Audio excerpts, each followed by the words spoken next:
Hello, friends, and welcome to another video lesson from BBOS Talks. If you haven't subscribed yet, please click subscribe and click the bell so that you can be notified of new uploads.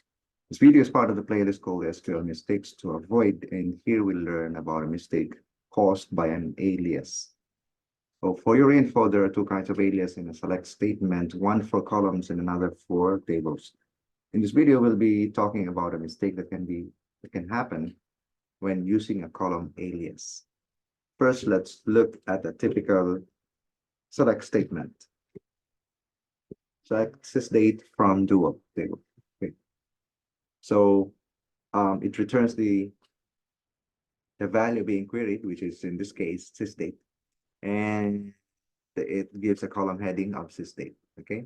So because that's the column name, then it by default it will display that column name as the column heading in the result set. So for result set. So there are two ways of heading a column alias, that is with or without the as keyword. Let's add a column alias to this query. Okay, so we'll put it right after the column name. So in this case,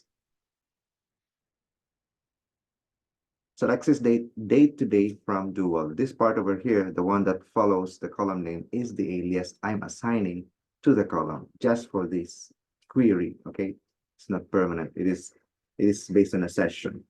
If I log out of this session and then I query again later on after a few minutes, then that alias will not be there anymore.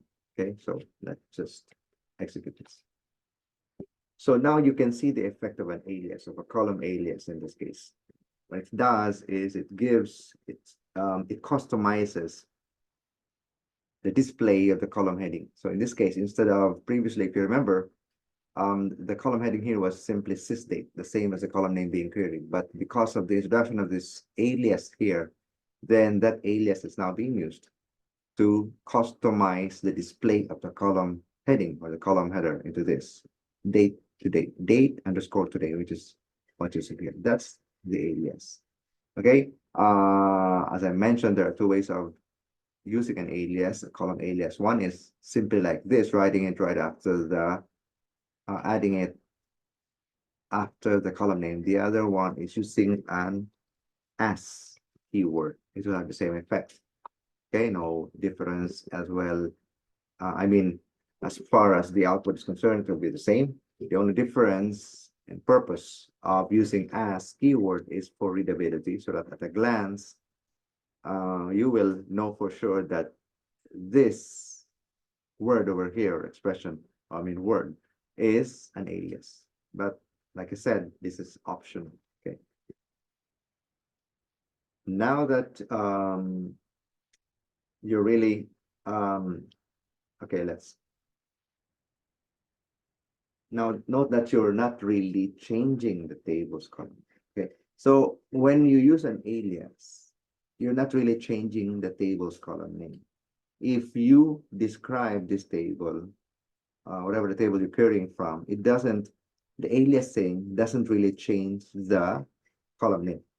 Like I said, the aliasing will only be good for that particular SQL statements you're composing, you're writing, and only for that session. Okay.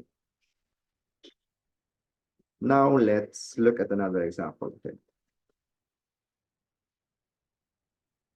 Select city code, country code, UTC from city time. Okay, now let's execute this query. After executing the query, we noticed that there was no error and there was an output for the query, which is the grid right here down below. A closer look, however, will tell us something is wrong.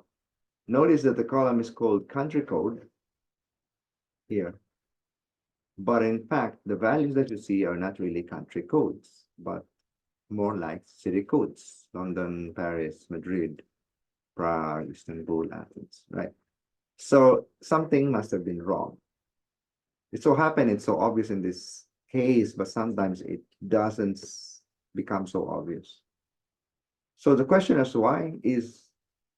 why was there no error if this is showing the data in a strange way? Let's revisit the SQL being used or that has been used to produce this output. Select city code, country code, UTC from city type. It's supposed to be the intention of the guy writing the select statement is to query the values from three different columns of this table called city type. So three columns, city code, country code, UTC.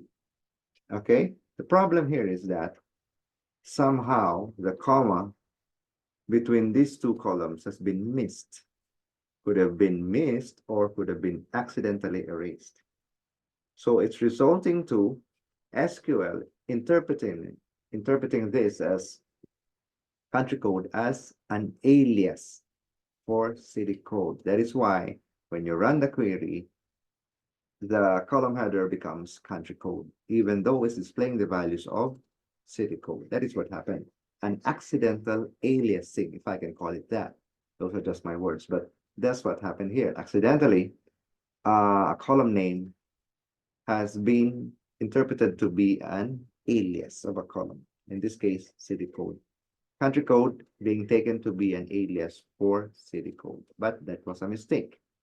So to correct this, you can add back or add the comma separating these two columns. So now there's a distinction. So now to be clear to the database engine, to the SQL engine, that in fact, what you needed or what you wanted was to query the values of three different columns, city code, country code, and UTC. So now if you execute this, right now with the wrong SQL query, you only see two columns, this country code and the UTC, right? Two columns. With this, after we added back the comma, we should see three columns now. And indeed, we see three columns, city code, country code, UTC. And then if we again make closer look at this, just to make sure things are in order, then they are in fact in order. City code is in fact city code, and country code indeed is indeed country code. And that has been corrected by adding the comma. And the mistake was that once you miss accidentally or forgetting to add that comma separating two columns, SQL will be interpreting the second word to be an alias of the one preceding it. Okay.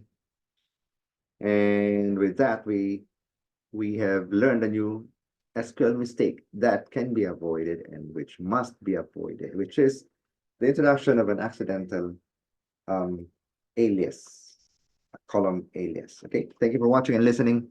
And if you haven't subscribed yet, please click subscribe and click the bell. I'll be seeing you in the next video.